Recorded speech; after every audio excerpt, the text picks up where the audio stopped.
여러분 안녕하십니까? NBS 뉴스 24입니다. 내 손안의 도매시장 상상해 보신 적 있으십니까? 농협이 사상 처음으로 온라인 농산물 거래소를 개장했습니다. 네, 온라인 거래소를 통해 농산물 도매 유통에도 비대면 바람이 불면서 유통구조의 지각 변동이 일어날 것으로 기대됩니다. 김인경 기자가 경남 함양의 산지 유통센터 현장을 직접 취재했습니다. 이곳은 경남 함양농협 산지 유통센터. 양파 수매 담당 직원이 컴퓨터 앞에서 작업에 열중하고 있는데요.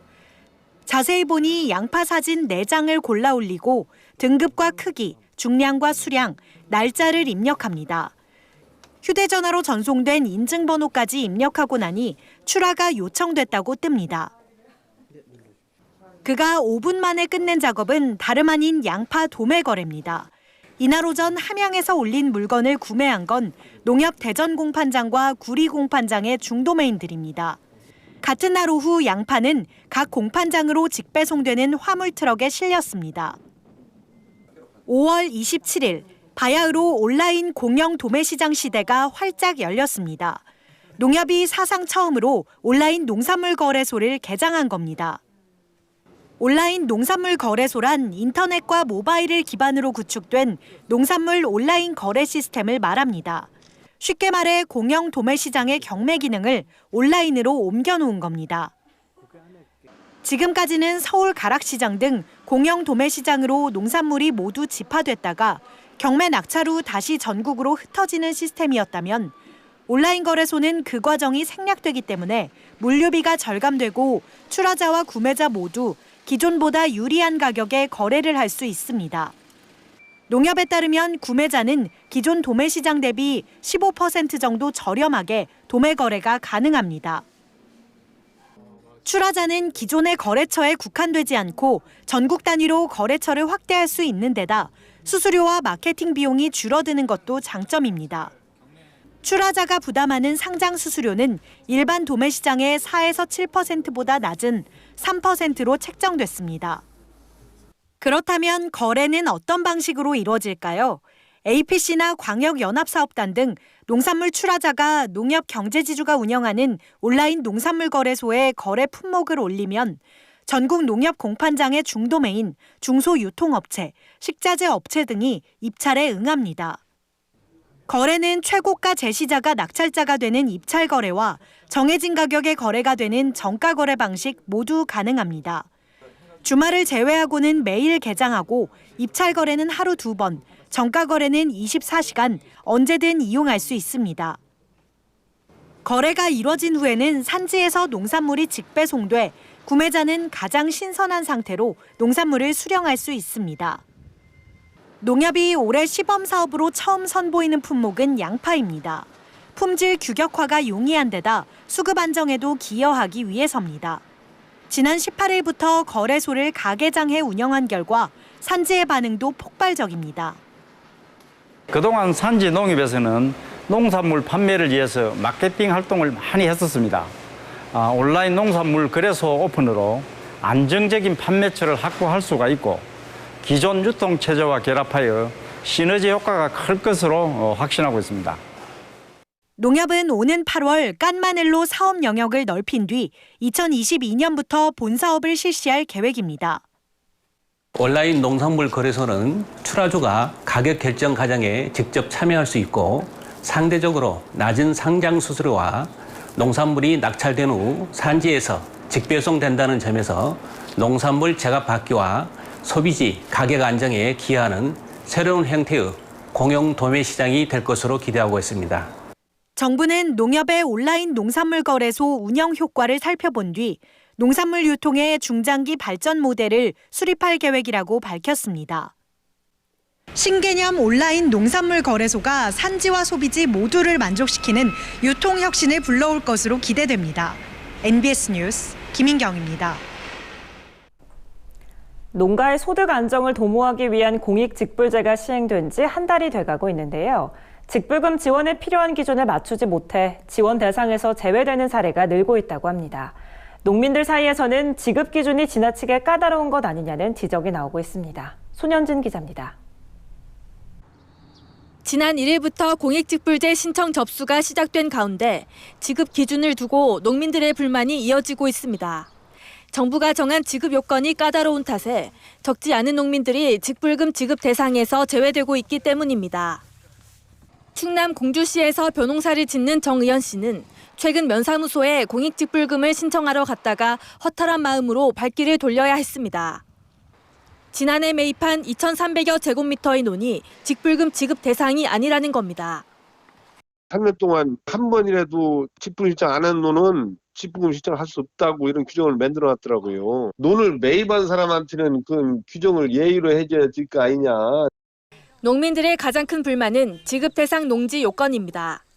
현행법에 따르면 2017년부터 지난해까지 한 번이라도 직불금을 받은 실적이 있어야만 지급 대상 농지에 해당됩니다.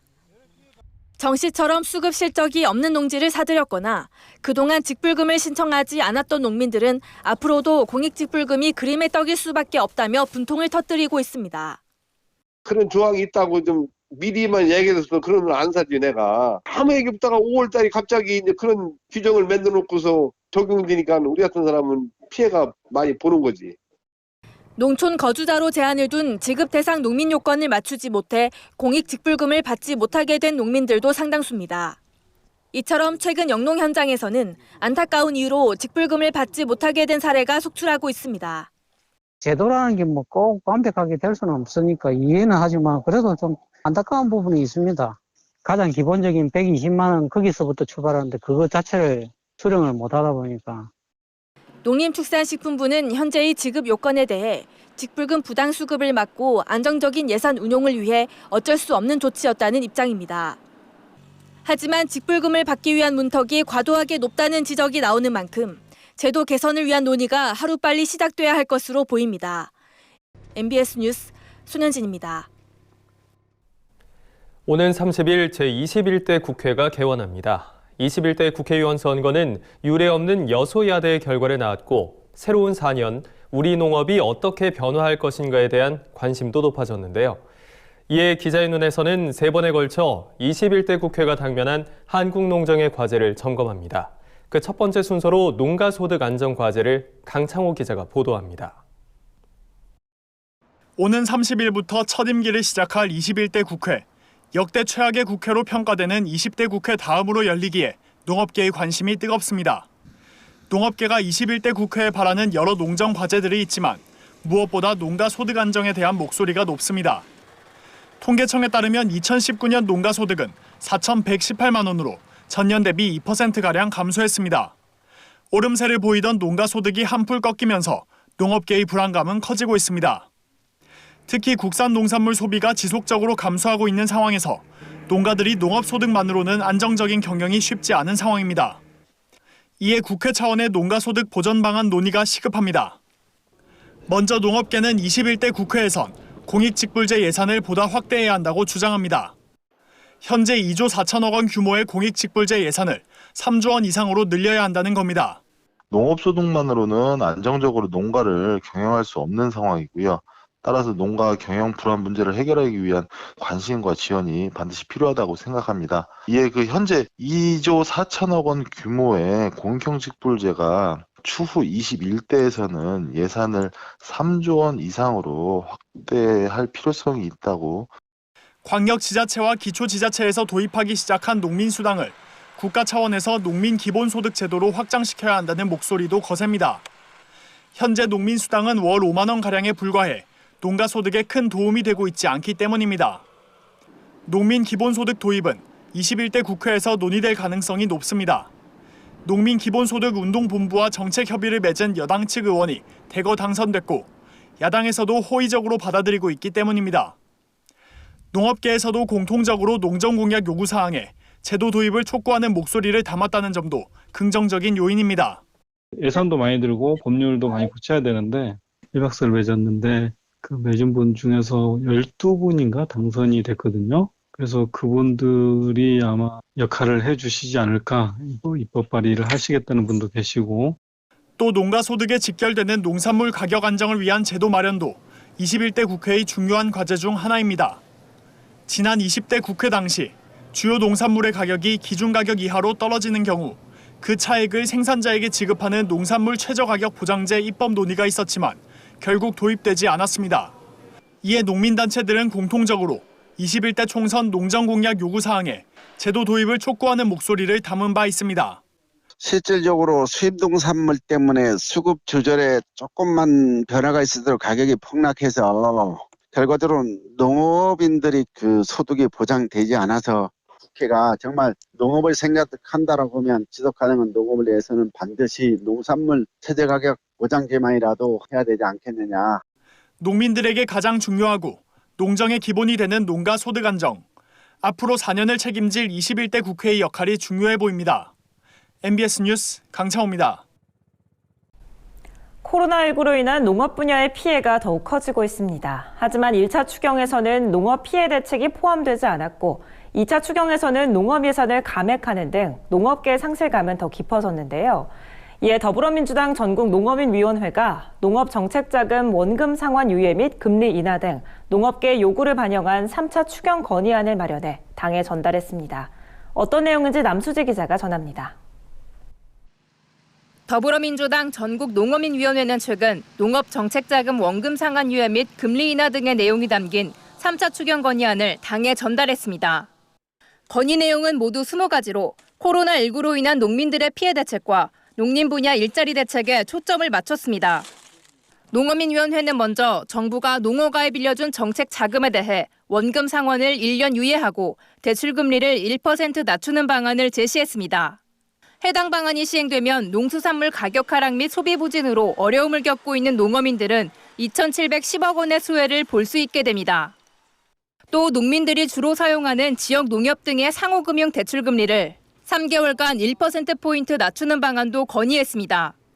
일시적인 금리 인하로 전체 농가에 1,860억 원의 소득 지지 효과가 있을 것으로 분석됩니다. 학교급식 계약 농가와 업체 지원 방안도 제시됐습니다. 농어민위원회에 따르면 지난 3, 4월 학교급식 재배 농가의 피해 금액은 약 140억 원으로 조사됐습니다. 이에 기존 피해 보전 및 농산물 꾸러미 배송 등을 통해 급식 중단 피해를 최소화해야 한다는 것이 위원회의 입장입니다. 아울러 산지급식 공급업체도 3, 4월까지의 피해액이 약 13억 원에 달하는 것으로 조사됐습니다. 이에 농어민위원회에서는 긴급 경영자금 100억 원 대출 방안도 함께 건의했습니다. 이외에도 농어민위원회는 현재 농가들의 심각한 인력난에 대해서도 추가 대책을 촉구했습니다. 코로나19 장기화로 외국인 근로자의 입국 연기가 지속되면서 정부가 군부대 인력 지원 등 인력 수급 대책을 발표했지만 농번기 인력난 해소를 위한 지속적인 지원이 필요하다는 겁니다. 1, 2차 추경에서 농업 분야 피해 대책이 전혀 없었기 때문에 농업인 피해를 보전하기 위한 목적이 있고요. 농어촌을 통해서 국민의 삶과 일자리를 찾아야 한다는 차원에서 한편 농어민위원회는 추경안에 포함할 농림 분야 일자리 대책도 함께 건의했습니다. 특히 코로나19 이후 국산 및 지역 먹거리 소비 성향이 증가함에 따라 농어민위원회는 로컬푸드 가정간편식 가공센터 설치의 필요성을 주장했습니다. 지역 먹거리의 제공 방식을 확대해 국민의 먹거리 기본권 보장과 지역 일자리 창출이라는 일석이조의 효과를 보겠다는 겁니다. 코로나19 관련 1차 추경과 2차 추경 모두 농업 피해 대책이 미비했던 만큼 농어민위원회는 3차 추경의 농업 피해 지원 대책이 충분히 반영되도록 당정과 지속적으로 협의하겠다고 밝혔습니다. MBS 뉴스 남수지입니다. 앞으로는 임신하거나 출산한 농업인도 농지 임대와 위탁이 가능해집니다. 여성 농민의 농업 경영을 돕고 출산을 장려하기 위한 조치입니다. 보도에 권수환 기자입니다. 농림축산식품부는 27일 농지법 시행령 시행규칙 개정안을 입법 예고했습니다. 임신했거나 출산 후 6개월 미만인 여성 농업인이 소유한 농지를 임대하거나 위탁할 수 있도록 허용한 게 개정안의 주요 골자입니다. 기존에는 질병, 부상, 징집, 해외여행 등으로 자경이 어려운 농지 소유자에게 농지 임대와 위탁을 허용했는데 여기에 임산부 여성 농업인까지 포함한 겁니다. 이는 규제개혁위원회의 권고에 따른 것으로 여성 농업인의 농업 경영을 돕고 출산을 장려하기 위한 조치라고 농식품부는 설명했습니다. 농지는 이제 자기의 농업 경영 목적으로 소유해야 되고 소유하고 있으면 이제 경작을 해야 되는데 이제 현실적으로 이제 임신과 출산을 한 경우에는 자기 경영 목적으로 하기가 어려우니까 거기에다 임대차를 허용해주고 또 위탁 경영을 허용해줄 필요성은 있어 왔어요. 근데 그 필요성이라든지 현실성을 저희도 공감해서 입법 예고를 하게 된 거고요. 아울러 지난 2월 농지법이 개정 공포되면서 이에 따른 시행령도 정비했습니다. 농지의 규모화, 농작물 수급 안정을 목적으로 하는 자격농지는 임대나 무상 사용이 가능해지면서 개정안에서는 그 구체적인 범위를 설정했습니다. 친환경 농산물의 안정적 생산을 위해 생산자 또는 생산자 단체를 지원하는 사업, 농산물 또는 농식품 수출 진흥을 위해 생산자 또는 생산자 단체를 지원하는 사업이 여기에 해당합니다. 임차인 보호 규정도 정비했습니다. 농지법 개정에 따라 최소 임차 보장 기간이 3년에서 5년으로 확대되는 대상 농지를 보다 명확하게 정했습니다. 임차인이 과실수, 유실수 같은 다년생 식물을 식재하는 경우, 또 임차인이 고정식 온실이나 비닐하우스 같은 시설 투자를 하는 경우에 한정한 겁니다. 회수 기간이 긴 임차인의 투자 활동을 보장하기 위해서입니다. 아울러 농지법 시행규칙 개정을 통해 농지 임대차 표준 계약서 양식을 처음으로 마련했습니다. 기존에는 농촌에서 구두로 농지 임대차를 하는 게 관행이었지만 최근에는 관행이 점차 사라지고 있는 만큼 서면 계약을 통해 거래 질서를 확립할 수 있도록 참고할 만한 양식을 만든 겁니다. 농식품부는 7월 6일까지 40일간 개정안에 대해 의견을 수렴하고 오는 8월 초까지 개정 절차를 마칠 계획이라고 밝혔습니다. MBS 뉴스 권수환입니다. 지난해 9월 이후 현재까지 양돈 농가에서 아프리카 돼지열병 ASF가 추가로 발생하지 않으면서 ASF 피해 농가들은 정부에 꾸준히 돼지 재입식을 요구해 왔는데요. 하지만 계속해서 재입식 기준 마련이 미뤄지자 최근 대한한돈협회가 경기도와 함께 자체 재입식 기준 마련을 추진하기로 했습니다. 김길수 기자가 보도합니다. 대한한돈협회와 경기도가 아프리카 돼지열병 ASF 예방적 살처분 지역에 대한 자체 돼지 재입식 기준을 마련하기로 했습니다. 현행 ASF 긴급 행동지침 SOP에 따르면 지난해 말부터 ASF 예방적 살처분 지역에 대한 재입식이 가능한데도 농림축산식품부가 재입식 기준을 내놓지 않으면서 생산자 단체가 직접 기준 마련에 나선 겁니다. ASF가 발생된 이후로 8개월이 지나고 있는데 정부에서는 재입식 기준에 대해서 아무런 말씀이 없으니까 우리가 자체적으로 만들어보자. 따라서 한돈협회는 최근 조달청 나라장터와 협회 홈페이지에 ASF 발생 지역에서 재입식을 위한 위험도 평가 기준 개발, 방역시설 기준 마련, ASF 긴급 행동지침 개정안 마련에 대한 내용이 담긴 연구 용역 입찰 공고를 냈습니다. 해당 연구는 한돈협회가 주관하고 경기도는 연구 전 과정에 함께 참여하게 됩니다. ASF 예방적 살처분 피해 농가들은 이번 자체 입식 추진에 긍정적인 반응을 보였습니다. 먼저 발표를 해준다 그러면 저희야 준비하는 과정이나 여러 가지 면에서 훨씬 더 도움이 많이 되겠죠. 하지만 농식품부는 ASF 발생 지역 재입식 문제는 국가 전반에 영향을 미치는 사안인 만큼 중앙정부의 방역 지침에 따를 필요가 있다는 입장입니다. 이에 대해 한돈협회와 경기도는 재입식 결정 주체가 시장 군수인 만큼 우선 자체 재입식 기준을 만든 뒤 농식품부와 협의를 이어갈 계획이라고 밝혔습니다. MBS 뉴스 김길수입니다. 다음은 간추리 뉴스입니다. 농림축산식품부는 식량원조 협약에 따라 유엔 산하 식량원조 전문 국제기구인 세계 식량계획을 통해 우리 쌀 5만 톤을 중동 및 아프리카 4개국에 원조용으로 지원했다고 최근 밝혔습니다. 이번에 지원한 쌀은 2018년에 생산된 정부 비축미로 기아 인구가 많은 예멘과 에티오피아, 케냐, 우간다 등 4개국에 공급됩니다. 농식품부 관계자는 이번 지원에도 국내 쌀 수급 상황은 매우 안정적이라며 국내 취약계층에 대한 정부 쌀 지원도 지속적으로 확대해 나갈 계획이라고 밝혔습니다. 경기 이천 도드람 양돈농협과 충남 공주 우성농협이 최근 우성농협에서 농축산물 수급 안정 및 농가 소득 증대를 위한 업무 협약을 체결했습니다. 이번 협약에 따라 두 농협은 농축산물과 가공품의 온오프라인 마켓 활성화와 상품 개발을 비롯해 상생자금 지원 등도 추진할 방침입니다. 박광욱 도드람 양돈농협 조합장은 이번 협약은 품목축협과 지역농협이 농축산물 판매 확대를 위해 협력하는 데 그 의미가 크다며 조합원 소득 증대와 삶의 질 향상을 위해 노력하겠다고 말했습니다. 중소벤처기업부가 동네 슈퍼의 상품 경쟁력 강화를 위해 오는 31일 동네 슈퍼 800곳과 18개 슈퍼조합이 참여하는 산지 농산물 직거래 판매 기획전을 실시합니다.